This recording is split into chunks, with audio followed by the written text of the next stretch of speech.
Hello students, welcome to Uma's class 10 Samacheer syllabus. Square root பார்த்துட்டுருக்கோம்.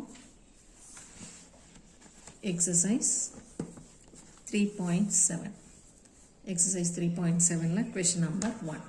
அதில் first subdivision square root மேலே ஒரு expression கீழே ஒரு expression கொடுத்துருக்காங்க. இங்கேயே cancel பண்ண முடிஞ்சா பண்ணிக்கலாம். இல்லைனா ஸ்கொயர் ரூட் எடுத்துகிட்டு பண்ணலாம். சம்டைம்ஸ் ஸ்கொயர் ரூட் எடுக்க முடியாமல் இருக்கும். அப்போ முதல்லையே கேன்சல் பண்ணிவிட்டு அப்புறமா ஸ்கொயர் ரூட் எடுத்துக்கலாம். ஸ்கொயர் ரூட் அப்படின்னா ஹாஃப் ஆஃப் த பவர். இது எல்லாமே ப்ராடக்ட் ஃபார்மில் தான் இருக்குது. ஸோ பவரில் ஹாஃப் எடுத்தோம்னா அதுதான் ஸ்கொயர் ரூட். அதுக்கு மாடுலஸ், வேரியபிளுக்கு மட்டும் மாடுலஸ் போட்டுக்கும், நம்பருக்கு மாடுலஸ் போட மாட்டோம். இப்போ 400 and 100 கேன்சல் ஆகிடும். 4 டைம்ஸ் மட்டும் இருக்கும். எக்ஸ் பவர் 4 நியூமரேட்டரில் இருக்குது, எக்ஸ் பவர் 8 டினாமினேட்டரில் இருக்குது. அதில் 8 தான் பெருசு. ஸோ பெரிய நம்பர் இங்கே இருக்கும், அங்கே சப்ட்ராக்ட் பண்ணணும். என்ன ப்ராப்ளம் இஸ் டிவிஷன். டிவிஷன்னா பவர்ஸை சப்ட்ராக்ட் பண்ணுவோம். ஸோ டினாமினேட்டரில் 8 - 4 போட்டோம்னா 4. ஸோ எக்ஸ் பவர் 4 இந்த டினாமினேட்டர். இப்போ y power 12 numerator, y power 4 denominator. 12 தான் பெருசு. ஸோ 12 - 4 8. y பவர் 8 இந்த numerator. z power 16, z power 4ல 16 தான் பெருசு. ஸோ டிவிஷன்கனால சப்ட்ராக்ட் பண்ணுறோம். 16 - 4 12 இந்த நியூமரேட்டர்.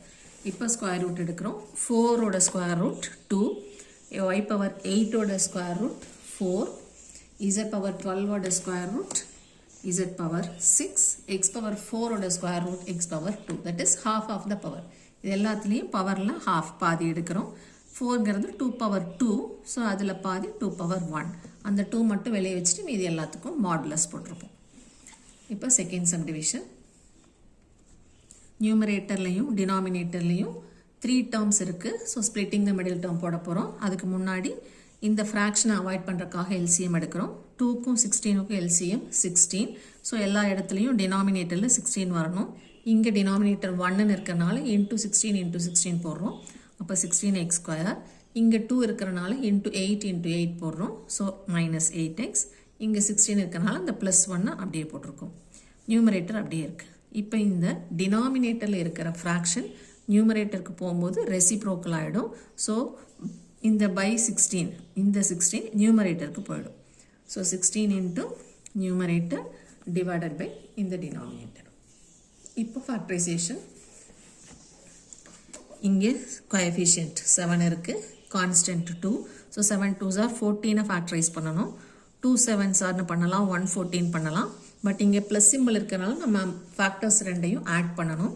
ஆட் பண்ணால் இங்கே நமக்கு இர்ரேஷ்னல் 2√14 வேணும். ஸோ நம்ம 2 7s are பிரித்தா √14 எல்லாம் வராது. அப்போ √14 × √14 தான் பிரிக்கணும். √14 × √14 is 14. ஸோ இப்போ ஆட் பண்ணால் 2√14 வரும், மல்டிப்ளை பண்ணால் 14 வரும்.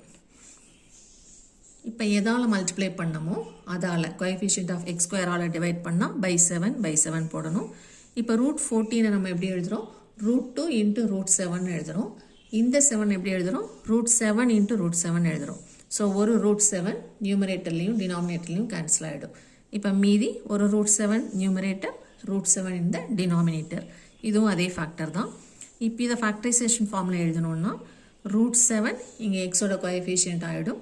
So √7x + √2. இங்கேயும் இந்த டினாமினேட்டர் எக்ஸோட கோஎஃபிஷியன்ட் ஆகிடும். √7x + √2. இப்போ டினாமினேட்டரில் 16ங்கிறது கோஎஃபிஷியன்ட், 1ங்கிறது கான்ஸ்டன்ட். ஸோ மல்டிப்ளை பண்ணால் 16. இப்போ இந்த 16ஓட சிம்பிள் ப்ளஸ்ங்கிறனால ஃபேக்டர்ஸை ப்ளஸ் பண்ணணும். ப்ளஸ் பண்ணால் நமக்கு -8 வேணும். அதனால் 4 4s are 16. -4 - 4 ஆட் பண்ணால் -8. இப்போது கோஎஃபிஷியன்ட் ஆஃப் x² டிவைட் பண்ணியிருக்கோம். ஸோ -1/4ங்கிறது தான் ரெண்டு ஃபேக்டருமே. இதை ஃபேக்டர்ஸ் ஃபார்மில் எழுதுனா 4ங்கிறது எக்ஸோட கோஎஃபிஷியன்ட் ஆகிடும். So 4x - 1 × 4x - 1. இப்போ ரெண்டு டேர்முக்கு ஒரு டேர்ம் எழுதுறது தான் ஸ்கொயர் ரூட். 16ஓட ஸ்கொயர் ரூட் 4. இங்கே இந்த 2 ஹோல் ஸ்கொயருக்கு ஒரு ஹோல் பவர் 1 வெளியே இருக்கும். இந்த ரெண்டும் சேர்ந்தா ஹோல் ஸ்கொயர், அதனோட square root whole power 1, half of the power. So இதுக்கு ஹாஃப் ஆஃப் த பவர், இதுக்கு half of the power, whole power 1. இதுக்கு மட்டும் மாடுலஸ். இந்த 4 நம்ம வெளியே வச்சுக்கிறோம். அடுத்த கொஷின் 121/81. அப்போ 121ஓட ஸ்கொயர் ரூட் 11, 81ஓட ஸ்கொயர் ரூட் 9 போட்டிருக்கோம். இப்போ இது உள்ளுக்குள்ளே இருக்கிற எல்லாமே ஈவன் பவர்ஸில் தான் இருக்குது. ஸோ எல்லா ஈவன் பவருக்கும் நம்ம பாதி பாதியாக எடுத்துக்க போகிறோம். இது 4, இது 4, இது 4. ஸோ 3 4 நியூமரேட்டரில். டினாமினேட்டரில் 4, 12, 4ஓட பாதி 2, 6, 2. அது டினாமினேட்டரில். ஸோ பேஸில் நமக்கு எந்த சேஞ்சும் இல்லை. பவரில் மட்டும் ஹாஃப் எடுக்கிறோம், அவ்வளோதான். இப்போ கேன்சலேஷன் பார்க்கலாம். a + b the whole power 4 ஒன்று தான் இருக்குது, அப்படியே எழுதிக்கலாம். x + y ஒன்று தான் இருக்குது, அந்த பேஸும் அப்படியே எழுதிக்கலாம். இங்கே b - c whole power 4 denominator அதே மாதிரி b - c the whole ஸ்கொயர்னு ரெண்டு இடத்துல இருக்குது. ஸோ இந்த ரெண்டும் மல்டிப்ளிகேஷன் ஃபார்மில் இருக்கிறனால பவர்ஸ் ஆட் பண்ணிக்கிறோம். 2 + 2 4 வரும். அந்த b - c whole power 4ம் இந்த b - c whole power 4ம் ஃபுல்லாக கேன்சல் ஆகிடும். So a - b the whole power 6 மட்டும் அப்படியே இருக்கும். இதுக்கு மட்டும் மாடுலஸ் போட்டிருக்கோம், நியூமரல் வெளியே இருக்குது.